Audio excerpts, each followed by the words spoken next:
ఆంధ్రప్రదేశ్ రాష్ట్ర శాసనసభ సభాపతి వర్యులు గౌరవనీయులు శ్రీ సిహెచ్ అయ్యన్న పాత్రుడు గారిని విచ్చేసి వారి సందేశాన్ని అందించవలసిందిగా కోరుతున్నాం.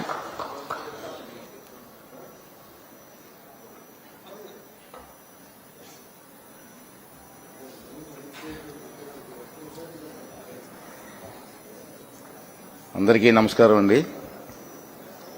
పెద్దలు గౌరవనీయులు అశోక్ గజపతిరాజు గారికి, సోదరుడు రామ్మోహన్ నాయుడు గారు, యువ నాయకులు నారా లోకేష్ గారు, గంటా శ్రీనివాసరావు గారు, రాజు గారు, అతిథి విజయలక్ష్మి గారికి మీ అందరికీ కూడా నమస్కారాలు తెలియజేస్తున్నాను. ఇది మంచి రోజు. అసలు ఈ కార్యక్రమం గురించి అన్ని వివరాలు చెప్పారు. మళ్ళీ మీకు బోరు కొట్టకుండా నేను చెప్పనవి అంటే ఆల్రెడీ మీకు తెలిసింది.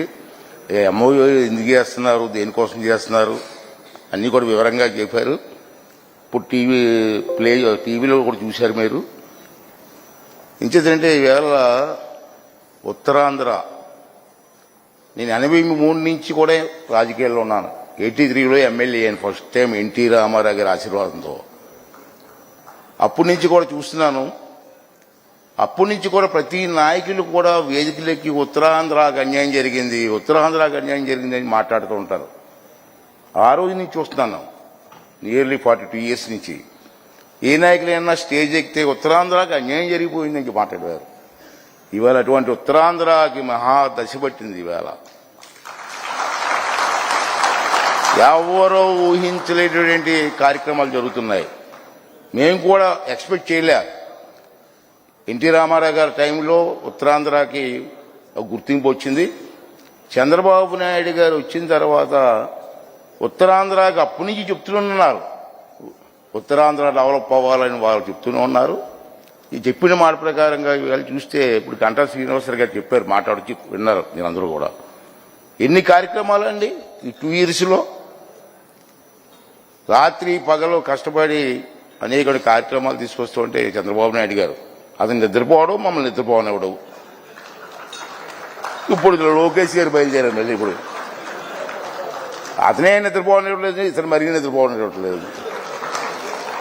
అంచేత ఏదంటే ఏదైనా ఈ రాష్ట్రాన్ని అభివృద్ధి చేయాలి. ఈ అభివృద్ధి చెందిన తర్వాత ఈ రాష్ట్రంలో వచ్చిన ఫలితాలని రాబోయే తరం వారికి అందించాలనేది ఏకైక లక్ష్యంతో ఈ కూటమి ప్రభుత్వం పనిచేస్తుంది. దానికి మోడీ గారి సహకారం కూడా మనకు ఉంది. అంచేత పనిచేస్తున్న నాయకులకు అండగా ఉండవలసిన బాధ్యత కూడా ప్రజలకు ఉంది. ఎన్ని చేసినా కామెంట్ చేస్తున్నారండి ఇంకానా, అది బాధ. ముందుకు వెళ్ళడానికి ఎన్నో ఆటంకాలు తీసుకొస్తున్నారు. ఇది పద్ధతి కాదు. రాజకీయాలు ఉంటాయి కాదన్ను, పార్టీలు ఉంటాయి. అభివృద్ధి జరుగుతున్నప్పుడు అన్ని పార్టీలు ఏకంగా రాష్ట్రం కోసం పనిచేయాలని చెప్పి మీ ద్వారా నేను పిలుపునివ్వాలని చెప్పి కోరుకుంటానండి. ఇవాళ రాష్ట్రం మన రాష్ట్రం, పార్టీలు ఉండొచ్చు. మంచి కార్యక్రమం జరుగుతున్నప్పుడు అందరూ సహకారం ఉండాలి, మీ ప్రజల సహకారం ఉండాలి. సరే, ఈ కార్యక్రమం గురించి చూశారు, అందరికీ తెలుసు. చాలా సంతోషం. మొన్న నేను ఢిల్లీ వెళ్ళినప్పుడు మల్లికార్జునరావు గారు, అధినేత గారు కలిశాను. ఇంటికి వెళ్ళి కలిసాం సరదాగా. అది మల్లికార్జునరావు గారు అన్న మాట ఏంటంటే, అయ్యన్న పాత్రుడు గారు హైదరాబాద్ ఎయిర్పోర్ట్ కట్టవచ్చు, ఢిల్లీలో ఎయిర్పోర్ట్ కట్టవచ్చు, ఇంకెక్కడన్నా ఎయిర్పోర్ట్ కట్టవచ్చు. కానీ నాకున్న అదృష్టం ఏంటంటే నా ప్రాంతంలో ఎయిర్పోర్ట్ కట్టే అదృష్టం నాకు వచ్చింది చెప్పారు. ఎంత మంచి మాట అండి. ఎక్కడైనా కట్టవచ్చు మల్లికార్జునరావు గారు. నా ప్రాంతంలో మా ఊరు పక్కన ఎయిర్పోర్ట్ కట్టే అదృష్టం భగవంతుడు నాకు ఇచ్చాడు.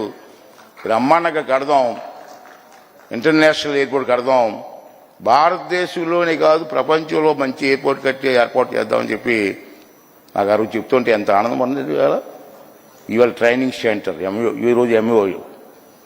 ఇవాళ విమాన రంగంలో కొరత ఉంది, టెక్నీషియన్స్ కొరత. దానికి ట్రైనింగ్ సెంటర్గా ఇవాళ పెట్టాలి, ఇక్కడే పెట్టాలని నిర్ణయం తీసుకోవడం. దానికి అశోక్ గజపతిరాజు గారు కూడా పెద్ద మనసుతో ముందుకు వచ్చి మాన్సాస్ ల్యాండ్స్ ఆ కార్యక్రమానికి ఇవ్వడం. అశోక్ గారి గురించి నువ్వు చెప్పాల్సిన లేదు.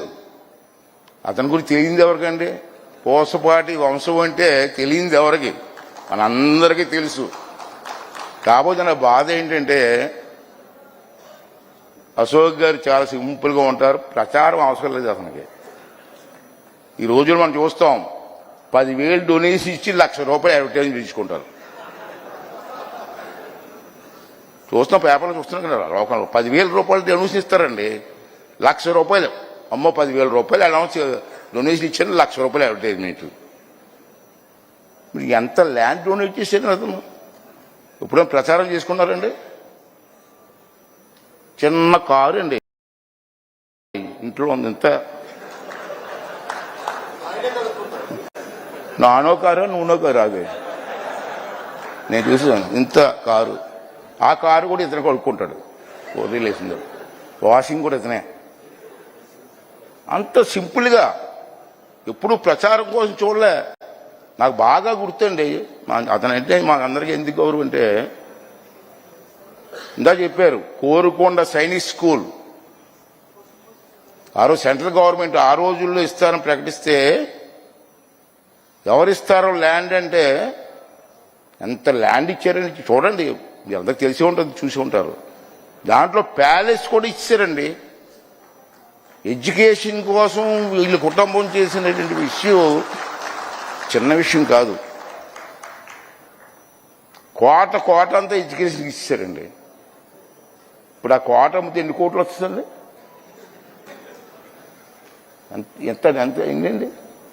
అటువంటి ఎడ్యుకేషన్ సెంటర్ డెవలప్ చేసిన కోసం వారు చేసినటువంటి కార్యక్రమాలు ఎవ్వరూ మర్చిపోకూడదు. అయితే ప్రచారం చేసుకోరు మహానుభావులు. ప్రచారం లేదు. అంచేది నేను కోరేది ఏంటంటే, సుశీల గారు కానీ, ఘంటసాల గారు కానీ, కోడి రామూర్తి నాయుడు గారు కానీ, ఇటువంటి పెద్దలందరూ కూడా విజయనగరం సంస్థానం నుంచి వచ్చిన వ్యక్తులే. అంత ప్రాముఖ్యత ఉన్నటువంటి సంస్థ మానస సింహాచలం ఎన్ని భూములండి? అటువంటి కార్యక్రమాలు చేసినటువంటి ఆ కుటుంబాన్ని ప్రచారంలో రాబోయే తరం వారికి చెప్పవలసిన బాధ్యత కూడా మనకుంది. వారు చేసుకోరు, నాకు తెలుసు. ప్రచారం అంటే అతనికి ఇష్టం ఉండదు. మనకెందుకండి? ఇతను మంత్రిగా ఉన్నప్పుడు ఉమ్మడి రాష్ట్రంలో గోదావరి ఎక్స్ప్రెస్ వచ్చి మాతో పాటు హైదరాబాద్లోనే గోదావరి ఎక్కిపోయి, సార్ మీకు గోదావరి ఏంటి సార్ అంటే, సరదాగా వెళ్దాం అయ్యన్న అన్నవారు. అటువంటి కుటుంబం ఇటువంటి మంచి కార్యక్రమానికి మళ్ళీ ఇప్పుడు మాన్సాస్ కంబైన్డ్గా, జిఎంఆర్ మాన్సాస్ కంబైన్డ్గా ఈ కార్యక్రమం చేస్తున్నారు. వారికి ధన్యవాదాలు తెలుపుకుంటూ, మరి మీరందరూ కూడా మన ఉత్తరాంధ్ర అభివృద్ధిలో మీరందరూ కూడా పేరు చెప్తున్నాను భాగస్వాములు అవ్వాలా. అది మన కర్తవ్యం. అభివృద్ధి చేసి రాబోయే తరం వారికి అందించవలసిన బాధ్యత మన అందరం తీసుకోవాలని చెప్పి కోరుకుంటూ, మరి సదావకాశం ఇచ్చిన మీ అందరికీ కూడా ధన్యవాదాలు తెలుపుకుంటూ సెలవు తీసుకున్నాను. Thank you. ధన్యవాదాలు సార్. మీ వంటి పెద్దల దీవెనలు మా ఉత్తరాంధ్రపై ఎప్పుడు ఉండాలి. కేంద్ర